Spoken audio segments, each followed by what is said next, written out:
Эзний хайр инрэл дуустдаггүй. Өршөөлт нь төгсгөлгүй. Өглөө бүр энэ нь цоо шиг. Таны итгэлт байдал юутай аваагаав. Хермоны шүүдэр өглөөний хөтөлбөр эхэлж байна.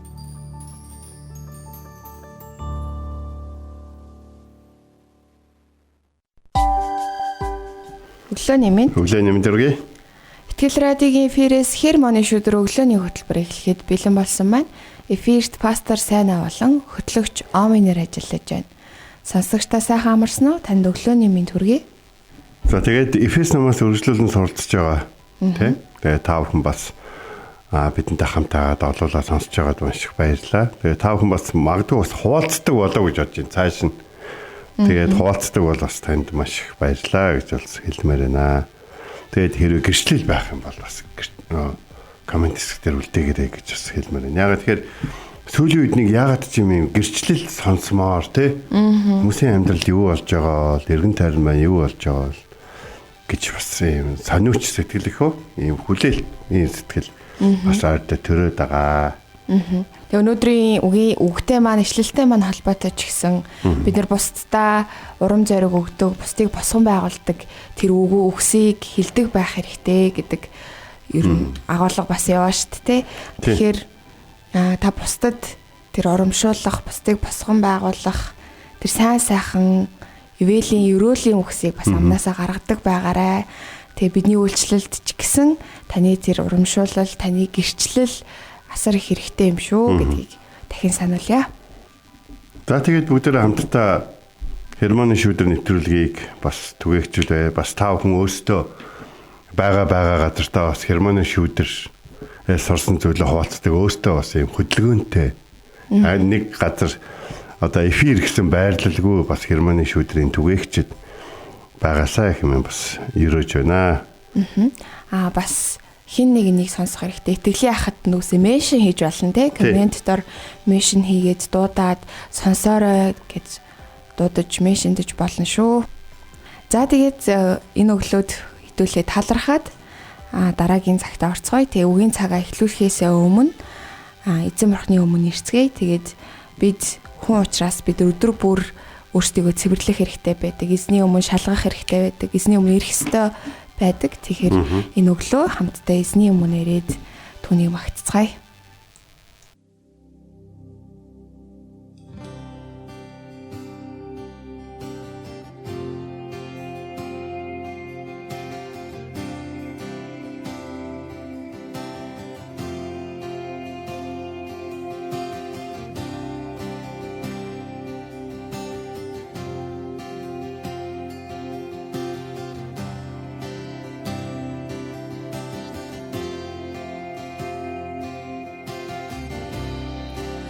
Бүхнээс ирхэн дугаа бид нар дуулан байна. Бүх хил магтаалын дээр алдрыг өргөё. Амьсгалах бүртээ би таныхаа төлөө үрд амьдрья. Бид амьдрья. Есүс бол бүх алдрын эрхэмдээд Есүс бол цорын ганц аврах чадaltaй. Амьсгалах бүртээ би таныхаа төлөө үрд амьдрья. Бид амьдрья. Харин тантай зүрхийн шүгүй, тантай зэрэгцгийн шүгүй гайхан багтан би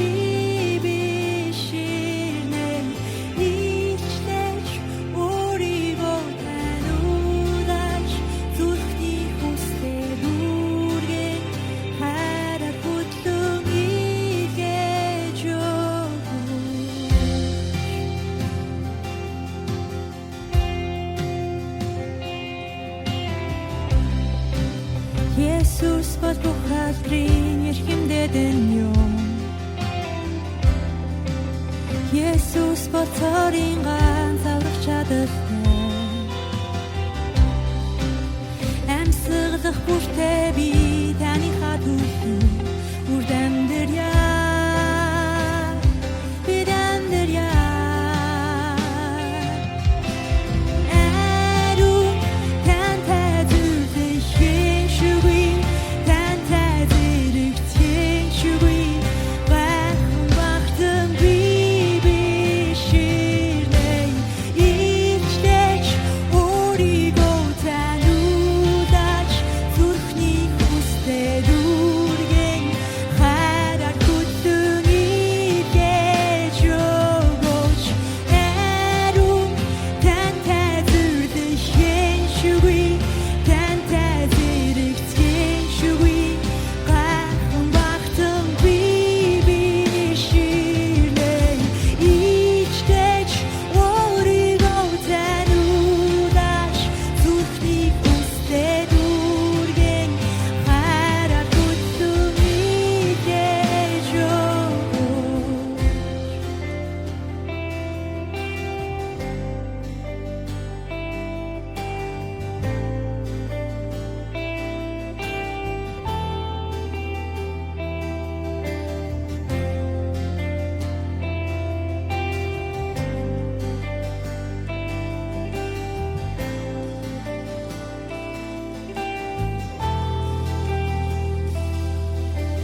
Бурхан, та миний бурхан.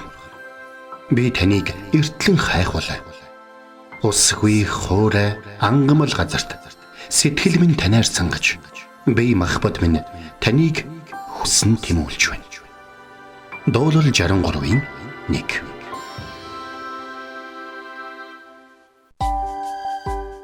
За өнөөдөр бид хамтдаа Эфес 4-ийн 32 дугаар ишлэл үзнэ. За Эфес 4-ийн 32 дээр юу гэж байна вэ гэхээр Бурхан та нарыг Христ дотор уучлсны адил бие биеэ уучлан нэг нэгнээ инэрч айдуу зөөлөн сэтгэлээр ханд гэж хэлсэн байна. Тэгэхээр Бурхан биднийг уучлсан. Уучлахдаа Христ дотор уучлсан гэж. Бурхан ганцхан ийм одоо хэсэг дээр л биднийг хүлээж авч байгаа гэсэн үг шүү дээ, тийм. Тэгэхээр нэг л зүйл байна. Өөрийнх нь нэрэнд итгэсэн хэнийгч Бурханы хүүхэд болох эрхийг тэр авсан байлаа. Гэж тийм. Тэгэхээр бид зөвхөн Есүс Христээр дамжуулан Бурханы хүүхэд болоод зогсохгүй түүний уучлалыг хүлээж авах боломжтой. Тэгэхээр Есүст итгэснийхээ дараа ч гэсэн энэ хамаатай шүү. Хүмүүс Есүст итгэснийхээ дараа ямар нэгэн алдаа оноо хийчээ зүгээр л за Бурхан минь уучлаарай гэдгээд ингээд яваад байдаг. Бас нөгөө Есүс Христийн нэр дотроо уучлагдж байгаа гэдгийг ерөөсөө мартаж болохгүй байхгүй.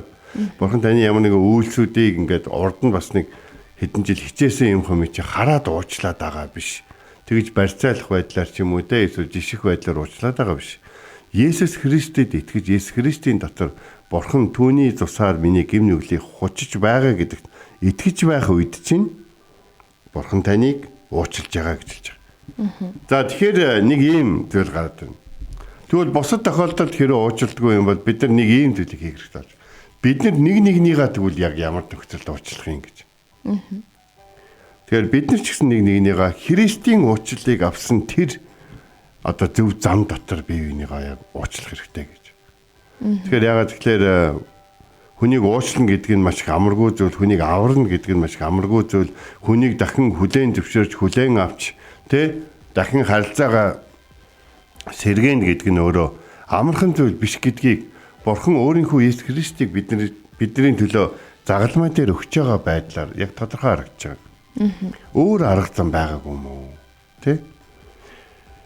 Тэгэхээр бид нар бие биендээ инэрэнгүү өрөвчлөлөн байж Христ дотор уучлагдсан шигээр бас бусдыг уучлая гэж. Тэгэхээр энэ ишлүүдэд болон урдны ишлүүдэд бид нар нэг юм зүйл гарч байгаа. Худал хуурмаг, уурмуу, үгсийг арах марх гэдэг одоо ийм зүйлүүдийг дааж зүтгэр битгий боломж олготой зүтгэр аягүйх орж ирээд тэр бид нараа өөрийнхөө амийг хийлэгдэг байсан бол одоо түүний ажлыг хийхээ бай, боолын ажил хийхээ бай, хүлээсэн дотор ингэжтэй шаналж өнгөрсөн дотроо үлдэж одоо шархаа дахин сэдрээж одоо тэгж амьдрахаа болио гэж. Тэгвэл нэг ийм зүйлийг ингээд би нэг радиод ажиллаж байх үедээ нэг ийм зүйлийг суучихсан. Хүн дуршлаа орхихоор шийтгэд ерөөсөө яг л заавал нэг цаг маг байх хэрэггүй. Би одоо боллоо. Ингээ бол. Тэгвэл тэр муу дуршилд зориулж исэн цаг, зориулж исэн хөрөнгө оруулалт, эрэл хайгуул хийж исэн ч юм уу те. Эсвэл тэрийг одоо тийм дуршилтаа гэдгийг нууж исэн одоо тэр хичээл чармалт эднэргээд маш их олон зүйлүүд хоосоо орон зай болж байгаа байхгүй. Тэгээ хоосоо орон зай болчиход чинь тэр орон зай чинь тэгээ тэр чигээр хоосон байгаад байх юм бол яг тэр орон зай чинь дүүрэх хэрэгтэй байхгүй. Тиймээс Есүс номлол дээр хэлсэн шүү дээ те. Хин нэгэн хүнээс муу ёрын сүнс зайлаад тийм үү? Зайлаад нөгөө зайлсан сүнс чинь энэ тэргээр тэнж байгаа буцаа өрөөд ирсэн чинь нөгөө үнэн нь өөрийг нь хөөж гаргаснаас хойш оронд нь юу ч оруулаагүй юм амьдрах хэвээр газар хоосонтой, юм хөдлөх хэвээр газар ямар ч хөдөлгөөн байхгүй те, юм сонирхож өөрийгөө хөгжүүлэх хэвээр газар юу ч байхгүй. Тэгээ ингээд өөрийнх нь урд нь санал болгож ирсэн бүх юмнуудаас татгалцсан байж оронд нь юу ч аваагүй байж байгаа юм бол тэр бүр мэдээж буцааж эзэлж явахын тулд их хүч орох учраас гадуур бүр тэнээд 7 муу сүнс өөрөөсөө бүр 7 муу сүнс дагуулж хурж ирээд нөгөө үнийг эзэлж явахад нөхцөл байдал нь уртгаасаа хүнд болно гэж хэлсэн байна. Тэгэхээр шийдвэр бол ерөөсөө яг одоо та гаргацсан ч болно тий. Харин тэр буруу зуршил болон тэр буруу зүйлийнхаа оронд юу оруулах вэ гэдгийг харин бид нар удаан хугацаанд шийднэ. Ялангуяа хүн бол шинэ зуршилтай болоход 5-6 сар хэрэгтэй байдаг гэж байгаа юм. шинээр ингээд те тэр зүгээр нэг өдөр тутам хийх ёстой гэж ингээд өөрийгөө шахахгүйгээр хийдэг болохын тулд 5-6 сарын тасралтгүй дэрийгээ давтамжтайгаар хийсэн байх нь чухал болж байгаа байхгүй. Бид Есүст итгэхээс өмнө уурладаг байсан бол, нүгэл хийдэг байсан бол, муу юм боддог байсан бол, хуурамч юм хадгалдаг байсан бол одоо тэр бүхнийг гаргаад тэгвэл тэр хуучин орон зайд юу оруулах вэ? Бурхан биднийг та нар Христийн дотор надаар уучлагдсан шигээ бусдыг уучлаа гэж хэлж байна. Тэгэхээр бид уучлалын хэмжүүрийг бол сэтгэл хөдлөл биш, харин шудраг ёсны мэдрэмж биш. Тийм байдлаар яаж дахиж хэрэглэх вэ? Уучлал гэдэг нь бид ингээд давуу талтай ингээд болж байгаа биш. Тэ? Уучлал гэдэг нь бид харин Бурханд дуулууртай байгаагаа харуулж байгаа зүйл. Хүмүүс болохоор би чамайг өршөөж байгаа хүнд эрх мэдэл байд ингээ яриад байдаг тэ.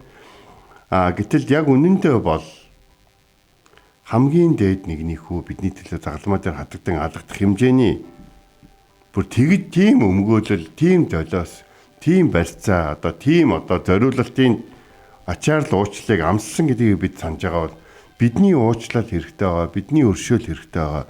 Бидэнтэй ойлголцож, бидэнтэй буцаад энгийн хэвийн болохыг хүсэж байгаа хүмүүс бид өөрсдийнхоороо шийдэх гэх юм бол бид бол чадахгүй байхгүй. Тийм учраас бид Христийн дотор Христийн загалмайг харж үүнийг хийдэг байх хэрэгтэй. Уучлал бол одоо гинж таслах шийдвэр шүү дээ. Та ямар нэгэн газар одоо ингээд гинжтэй байгаа бол тэр гинжнээс мултрах. Гэхдээ оргох биш. Чөлөөлөгдөв, мултрах, тайдагдах. Тийм зүйл бол байна. Бид Христийн дотор өөрсдөө хэн болсныгаа сандаг байх хэрэгтэй. Христийн дотор хэн болсон байхын гот одоо алтан медаль авсан хүн гэдэг утгаар харин өршөөгдсөн хүн.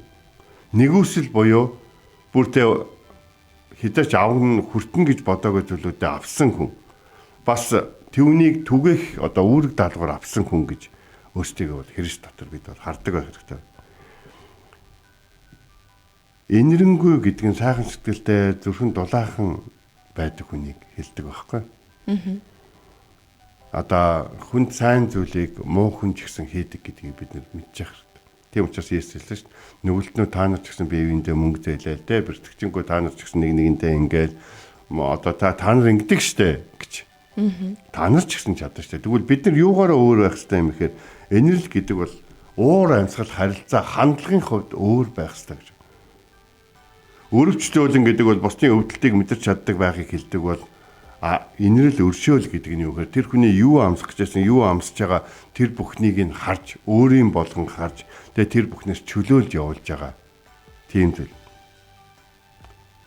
Шүүхээс өмнө буруутахаас өмнө бид нэр Христийн дотор өөртөө уучлагдсан гэдгээ санаад бусад хүмүүсийг өршөөдөг байх нь чухал. Нэг удаа манай цуглааны нэг эмэгтэй хурж ирээд хүүгийнхаа талаар надтай хэлсэн байхгүй. Пастора манайх үе ийм хэрэг тарьсан байна. Та мэдчихсэн гэдэг. Та тэгээ яагаад бидэрт хэлээгүй? Яагаад надад хэлээгүй гэж. Яг гэвэл хүү чинь тэр бүхнийг давж гарахыг хүсээ. Тэр бүхнийг яаж шийдэх вэ? Яаж буцаагаад хяналтанд авах вэ гэдгээ явахад бол надтай ярилцсан байсан юм аа. Энэ бол яг Бурхны өмнө ингээд ярилцлага байсан юм аа. Тэ? Энэ ингээд би хүмүүст хэлэхээс айгаад байна. Та хэлээд өгөөч гэсэн тийм зүйл биш. Энэ зөвхөн надад хандаж ярьсан зүйл. Хаяглагдсан зүйл байсан юм а. Би түүнийг эзний дотор хүлээж авч сонсоод би түүнийг одоо тэ Бурхны өршөөлийг ирж хайхт нь болоод өөрийгөө уучлахт нь түүнд туслах тийм цаг хугацаа байсан юм а гэсэн чинь. Гэхдээ тэгээ үр дүнд хүрсэнгүй шүү дээ гэнэ. Тийм хот нь. Гойгүй зүгээр л тэр дахиад нэг буруу хүнтэй ярьсан болохоор л хүрсэнгүй. Тэгээс бол уг нь бол битээр амжилттай байсан. Гэхдээ тэгээд одоо миний хүү юм байдал орчлаа гэсэн чинь.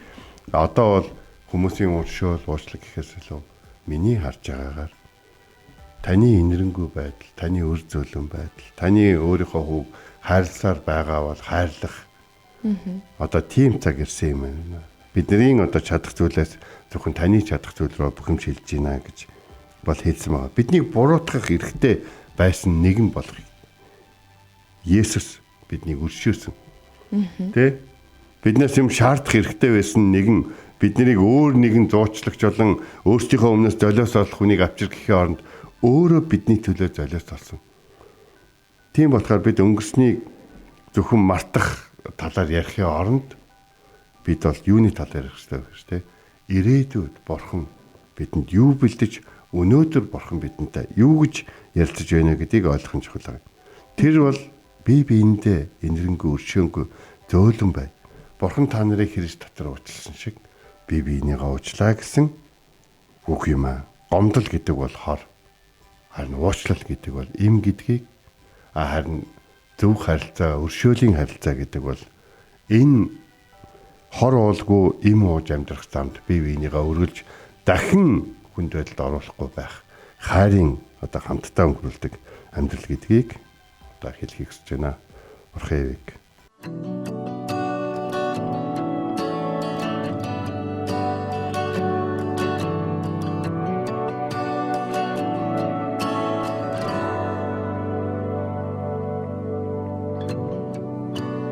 Хаврагчийн хөлд ирээд тайвшаа эргэж санаа миний авралт таны цусурсан тэр заваа миний хойд ихэн мөхөө цагаат мэн мумод юуч биш хайртай насгарсан цагаат мэр өгөрлөж удусухна мэбухнээ миний гинчанри надаас авч хаяж цагаат мэр намайг хөтлөж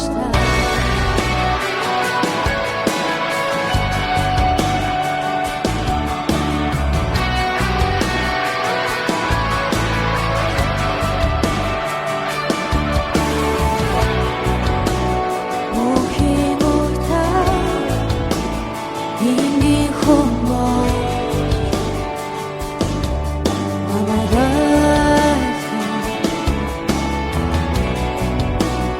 Бухгимин та Бухмукле урсан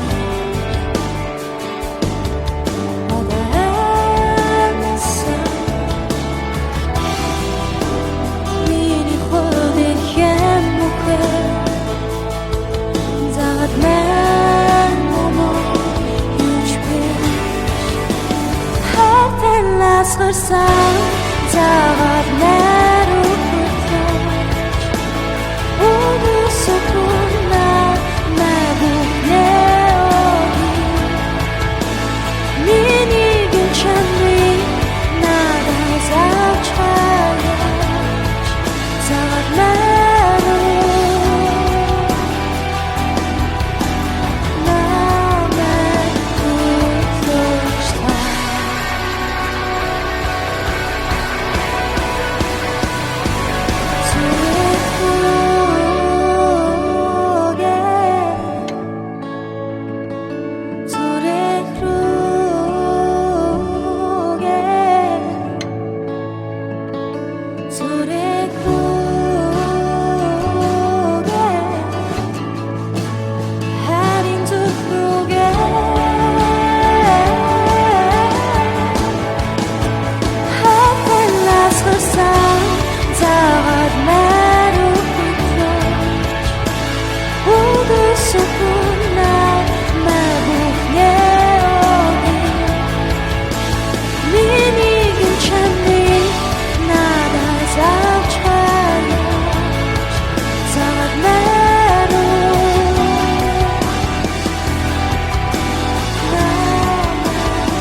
Бид өнөөдрийн үгийн цагаараа Эфес 4:32-оос суралцлаа. Тэгээд эзэн биднийг нэгүсэлж уучлсны адил бие биедээ тэгж хандах, эзнийг дуурайж бусдтай бас инэрэнгүү хандаж, бусдыг уучлах, бусдыг босгон байгуулах талаар суралцлаа. Тэгээд одоо ингээ хэрэгжүүлэх цаг. Яагаад бурхан биднийг бие биенийхээ уучлах, инэрх, айдуу зөөлөн сэтгэлээр хандах хэрэгтэй гэж хэлээд байгаа юм бол. Яагаад 2000 жилийн өмнө хэлээд ах чинь одоо ч гэсэн хүмүүс энэ үгийг сонсох хэрэгтэй байгаа юм бол. Бид нар өөрсдөө энийг мэдж байгаа. Бид нэр зөвхөн бусдад хийж өгөх биш. Өөрсдөө ч гэсэн зарим хүнээс үнийг амсмаар байгаа.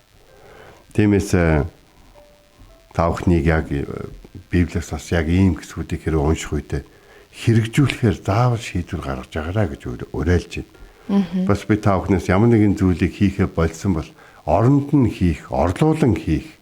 Тэрэнд зориулж исэн цагийнхаа оронд зүгээр нэг эрхчлөөтэй залхуурах цаг болголгүй оронд нь өөр зөв зүйлд зориулах, хайранд зориулах, харилцаанд зориулах, уучлахад болон өршөөхөд зориулах тийм эрхэм цаг болгоорой гэж бас эзний дотор ятгах чинь. Тэгээд хамт тайлбарлах гаргая те. Бурхан эцэг минь танд баярлалаа. Таны хайр инэрл агуу, таны хүч чадал агуу. Энэ цаг учраас та биднийг муурын сүнсний янз бүрийн уруу датлаг, янз бүрийн санал, янз бүрийн хандлага, янз бүрийн шийдвэрт биднийг одоо ятгаж синхруулж биднийг уруу татж байгаа бүхий л одоо дотлохоонуудаас хамгааж өгч гэнээс гуйж байна. Тэгээ бидний залбирэн гуйжлаас хүсэж байгаа зүйлүүд бид өөрсдөө өршөөгдсөн бол өршөөмөр, бид өөрсдөө нэгүслийг авсан бол нэгүслийг амсуулмаар, бид өөрсдөө нэгүслийг авсан, өршөөлийг амсан гэдгийг мэдж байгаа хэрнээ буруу амьдарч байгаа хүмүүст зааж сургаад тэдэнтэй хамт ачаанаас нь өрөлдөж явахыг хүсэж байна. Учир нь та биднийг айдуу зөөлөн байгаарай гэж хэлсэн. Та биднийг зүгээр нэг зөөлөн биш, айдуу дахин боломж олгосоор зөөлөн байгаарай гэж хэлж байна. Учир нь өршөөх ёстой хүн хэрвээ би бол би хатуурах юм бол бусад хүмүүсийн өршөөл түүний хувьд бол утга учиргүй. Инэрл өгөх ёстой хүн би байсан хэрнээ бусад хүмүүс миний өмнөөс инэрлээ гэд би инэрээгүй бол тэр хүнд инэрл утга учиргүй. Хүн уучлагдсан гэж ярьж байгаа бол Иесус Христэд итгэхгүй байгаа бол Иесус Христийн дотор биш хэрнээ өөрийнхөө сэтгэл одоо тайвширлыг уучлал гэж андуурч байгаа. Энэ бүхэн хэцүү. Тийм учраас сайн мэдээний дотор өршөөгдсөн хүмүүсийн л дамжуулж чадах зүйлийг дамжуулан амьдрахад та туслаарай. Есүсийн нэрээр залбирanгуйлаа. Амен. Энэ хүрээд манай хөтөлбөр өндөрлөж байна. Итгэл радиогийн эфирээс хэр моны шүдэр өглөөний хөтөлбөр танд хүрлээ. Хамт байж биднийг үргэлж дэмждэг сонсогч танд баярлалаа. Дараа 7 хоногт энэ цагтаа эргээд уулзцгаая. Эзэн таныг харж хандах болтугай.